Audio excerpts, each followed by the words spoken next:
दोस्तों स्वागत है आपका एक बार फिर से हमारे यूट्यूब चैनल एजुकेशन मीट में। दोस्तों कल हमने हेनरी फेयोल के बारे में पढ़ा था और हेनरी फेयोल के दो प्रिंसिपल के बारे में भी पढ़ा था। आज हम उसके थोड़ा आगे पढ़ने वाले हैं और कुछ हम इसके प्रिंसिपल के बारे में जानेंगे। तो आइए दोस्तों ज़्यादा टाइम ना वेस्ट करते हुए शुरू करते हैं आज की हमारी वीडियो। तो दोस्तों हेनरी फेयोल का जो तीसरा प्रिंसिपल है उसका नाम है दोस्तों प्रिंसिपल ऑफ डिसिप्लिन, अनुशासन का सिद्धांत। डिसिप्लिन का यहाँ पर क्या मतलब है दोस्तों? डिसिप्लिन का यहाँ पर मतलब है काम करने वालों के लिए रूल्स और रेगुलेशन का होना। फेयोल ने कहा भैया कि जो ऑर्गेनाइजेशन में काम करते हैं ना, तो काम करने के लिए भैया क्लियर डिफाइंड मतलब पूरे स्पष्ट नियम होने चाहिए, रूल्स और रेगुलेशन होने चाहिए ताकि डिसिप्लिन बना रहे। क्यों होने चाहिए रूल्स एंड रेगुलेशन? ताकि डिसिप्लिन बना रहे और जो काम करने के ऑर्डर दिए गए हैं दोस्तों वो पूरे हो जाएं। डिसिप्लिन बनने का तो सब कुछ होएगा। फेयोल ने दोस्तों इसका कारण ये बताया कि भैया यहाँ डिसिप्लिन रखने का क्या मतलब है। तो भैया डिसिप्लिन रखने का ये मतलब है कि आपके एम्प्लॉय का कमिटमेंट बढ़ेगा, डेडिकेशन बढ़ेगा। और दोस्तों फेयोल ने एक बात और बोली कि भैया ऐसा नहीं है डिसिप्लिन है ना जो आप अपने वर्करों पर ही थोप दो और आप खुद ही डिसिप्लिन में ना रहो। मतलब ऑफिसर लोग जो हैं डिसिप्लिन में ना रहे और वर्कर लोग डिसिप्लिन में रहे, तो ऐसा नहीं चलेगा। उनका कहना था भैया हर लेवल पे डिसिप्लिन होना चाहिए, चाहे भैया वो ऑफिसर हो चाहे वो आपका एम्प्लॉय हो, सब में डिसिप्लिन होना चाहिए। और दोस्तों फिर आगे कहा फेयोल ने भैया जो डिसिप्लिन में नहीं रहना उस पर फ़ाइन लगाओ, पेनल्टी लगाओ। कोई अपनी मनमानी करता है, डिसिप्लिन में नहीं रहता, रूल्स रेगुलेशन के हिसाब से नहीं चलता, तो भैया फेयोल साहब का ऐसा कोई भी आदमी है उस पर फ़ाइन लगाओ, पेनल्टी लगाओ, अपने आप वो डिसिप्लिन में रहेगा। और दोस्तों साथ साथ ये भी बोला कोई अच्छा डिसिप्लिन में रहकर बहुत अच्छा काम करता है ना, तो भैया उसको इनाम भी दो ताकि वो भी मोटिवेट होए। ऐसा नहीं है कि आप है ना इनाम तो दे रहे नहीं हो, आप केवल जो डिसिप्लिन में नहीं रह रहा उसका पेनल्टी लगा रहे हो। लेकिन जो अच्छा काम कर रहा है डिसिप्लिन में रहकर, तो उसको भी कुछ देना बनता है ना अपनी तरफ से। तो दोस्तों कहने का मतलब यही कि एम्प्लॉयज़ को है पूरे कमिटमेंट के साथ काम करना चाहिए, डेडिकेशन के साथ काम करना चाहिए। और दोस्तों ऑफिसर लोगों की भी जिम्मेदारी है कि वो भी जो एम्प्लॉयज़ हैं उनके प्रमोशन का, उनके इंक्रीमेंट का, इनका भी ध्यान रखें। अब दोस्तों इसके भी आप इफ़ेक्ट लिख सकते हो कि भैया आप यदि ये अप्लाई करोगे तो ये आपके पॉजिटिव इफ़ेक्ट होंगे, अगर आप ये अप्लाई नहीं करोगे तो आपकी कंपनी में यही होगा। जैसे दोस्तों पॉजिटिव में आप लिख सकते हो कि भैया सारा काम जो है ऑर्गेनाइजेशन में सिस्टमेटिक ढंग से होगा, डिसिप्लिन रहेगा तो। इसके अलावा एफिशिएंसी और इफ़ेक्टिवनेस इम्प्रूव होगी, ठीक है। अगर ये अप्लाई नहीं करते हो डिसिप्लिन, तो डिसिप्लिन नहीं होता तो सारे काम दोस्तों सही नहीं होते। जैसे दोस्तों किसी भी काम में डिले हो सकता है, भाई कोई रूल्स और रेगुलेशन ही नहीं है तो आदमी अपने मन मर्जी से काम करेगा, तो किसी भी काम में डिले हो सकता है, तो कोई ऑर्डर इससे छूट सकता है। इसके अलावा दोस्तों कन्फ्यूजन हो सकता है, कंपनी के अंदर कन्फ्यूजन हो सकता है, अव्यवस्था की स्थिति हो सकती है। इसके अलावा दोस्तों डिसिप्लिन नहीं है तो जो अपने रिसोर्सेज हैं, अपने संसाधन हैं, उनका वेस्टेज हो सकता है। तो ये कुछ ऐसे इफेक्ट हैं, यदि आप ये अप्लाई नहीं करते हो तो ये इफेक्ट पड़ सकते हैं आपकी कंपनी पे। तो दोस्तों ये था डिसिप्लिन का प्रिंसिपल। इसके बाद दोस्तों अगला प्रिंसिपल है principle of unity of command, यानी दोस्तों आदेश की एकता का सिद्धांत। एकदम सिंपल है दोस्तों कि भैया एक एम्प्लॉय को एक ही बॉस से ऑर्डर मिलने चाहिए, एक ही बॉस को उसको अपनी रिपोर्ट देनी चाहिए, बात ख़त्म। यही है दोस्तों आदेश की एकता का सिद्धांत। अब दोस्तों आप बोलोगे क्यों भैया एक ही बॉस से ऑर्डर क्यों मिले? तो बहुत ही सिंपल है दोस्तों, इसका कारण है कन्फ्यूजन ना हो। अरे भैया आप एक से अधिक आदमी से ऑर्डर लोगे, आपको 3-3 लोग ऑर्डर देंगे, तो आप क्या करोगे? किसका ऑर्डर पहले पूरा करोगे, किसका छोड़ोगे, किसका ऑर्डर पूरा करोगे? कन्फ्यूजन स्थिति होगी, आप सोचोगे यार पहले किसका करूं, पहले उसका करूं, कोई भी नाराज़ हो सकता है, कोई भी क्या हो सकता है। तो दोस्तों कन्फ्यूजन नहीं होगा। अगर एक ही आदमी से ऑर्डर मिलेगा ठीक है, आपको भी कोई कन्फ्यूजन नहीं होगा, आप अपना काम करते रहोगे। और दोस्तों यदि एक बॉस से अधिक ऑर्डर मिलते हैं तो एम्प्लॉय को क्या है, बहाना मिल जाएगा, भैया उन सर का ये ऑर्डर था कि पहले ही मेरा काम करे, तो मैं उस काम में लग गया तो आपका काम रह गया। अरे ये क्या है? तो कन्फ्यूजन होएगा, बहाना मिल जाएगा उसको, हाँ भाई काम नहीं करा तो बहाना मिल जाएगा, उन बॉस का ऑर्डर था, ठीक है।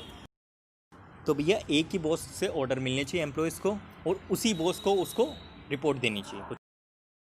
अब एग्जाम्पल के लिए दोस्तों मान लो आप एक एम्प्लॉय हो प्रोडक्शन डिपार्टमेंट के, ठीक है, प्रोडक्शन करते हो आप, ठीक है।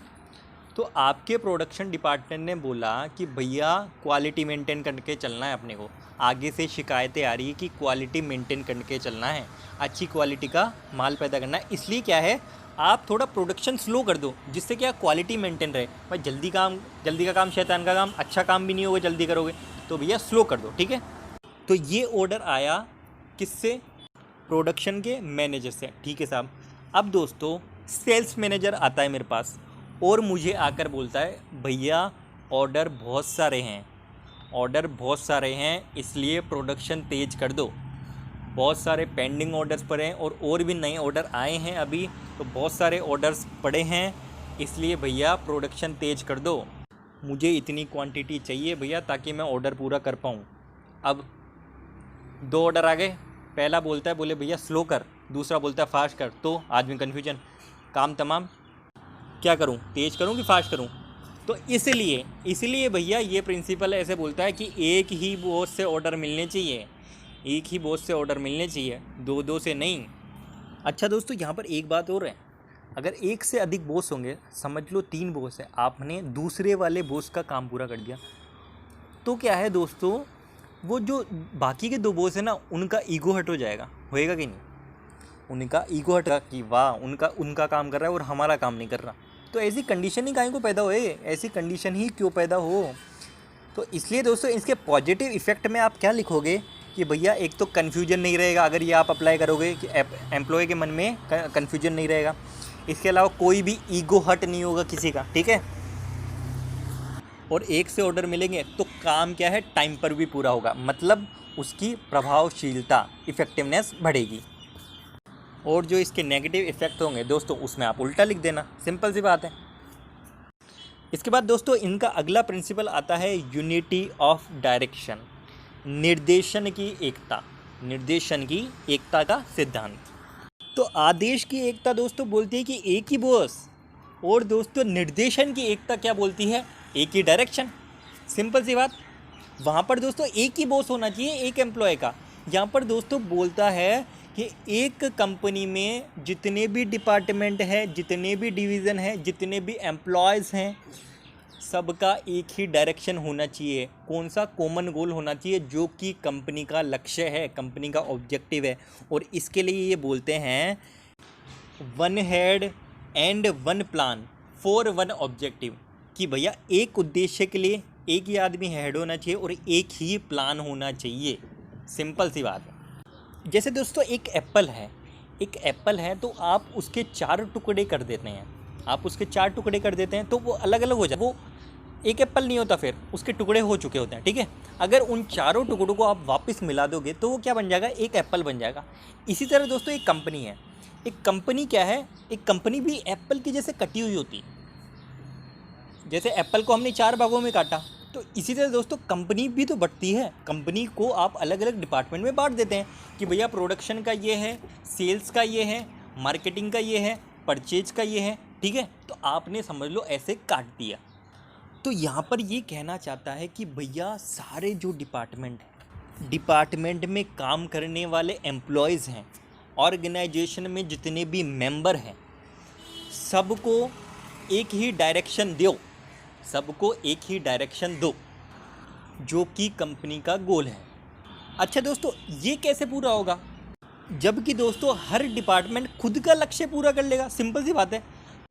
भाई एप्पल के आपने 4 टुकड़े कर दिए और चारों को फिर से मिला दिया तो एक एप्पल बन गया। तो इसी तरह दोस्तों अगर किसी कंपनी के सारे डिपार्टमेंट अपने खुद के लक्ष्य पूरे कर लेंगे तो कंपनी का लक्ष्य अपने आप पूरा हो जाएगा।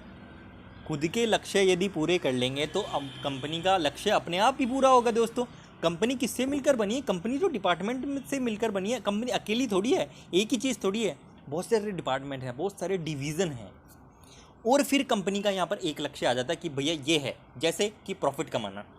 अब जैसे एग्जाम्पल के लिए मैं आपको बताऊँ कि प्रॉफिट कमाने के लिए प्रोडक्शन डिपार्टमेंट का क्या लक्ष्य हो सकता है कि भैया ज़्यादा से ज़्यादा प्रोडक्शन।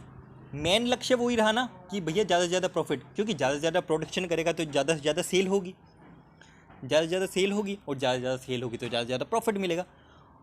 तो उसका मेन लक्ष्य क्या? उसका लक्ष्य तो क्या हुआ, जो प्रोडक्शन डिपार्टमेंट था, ज़्यादा से ज़्यादा प्रोडक्शन करे और कम से कम कॉस्ट में प्रोडक्शन करे। ठीक है।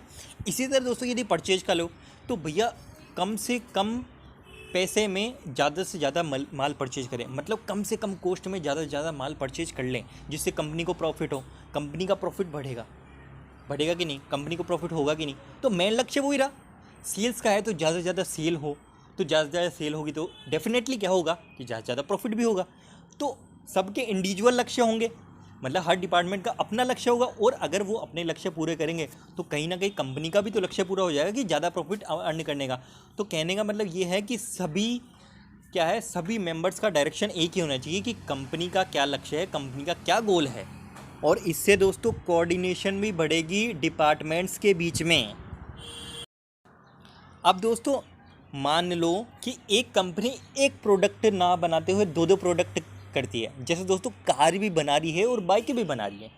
तो यहाँ पर क्या है दोस्तों, कार का अलग हो जाएगा और बाइक का अलग हो जाएगा। ऐसा नहीं आप दोनों को मिक्स कर दो, ऐसा नहीं होता दोस्तों, आप दोनों को मिक्स कर दो।